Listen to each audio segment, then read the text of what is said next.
अस्सलामुअलैकुम। कराची में तूफ़ानी बादलों की अचानक एंट्री, सिंध में चंद मकामात पर आज बारिश मुतवक्के।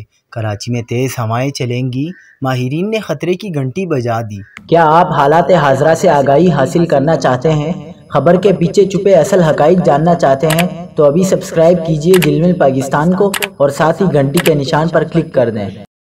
आपको बताते चलें कि कराची में मगरिबी हवाओं के सिस्टम के तहत आज से सिंध में चंद मकामात पर बारिश का इम्कान है।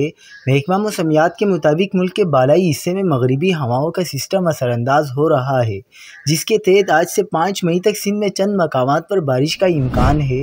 महकमा मौसमियात ने बताया कि हैदराबाद, मुटियारी, सक्कर, तरपारकर और मुल्हिका इलाकों में गरज चमक के साथ हल्की बारिश मुतवक्के है, जबकि कराची में आज से इतवार के दौरान तेज़ हवाएं चल सकती हैं। इसी दौरान कराची में मौसम गर्म और मरतूब रहने का भी इम्कान है।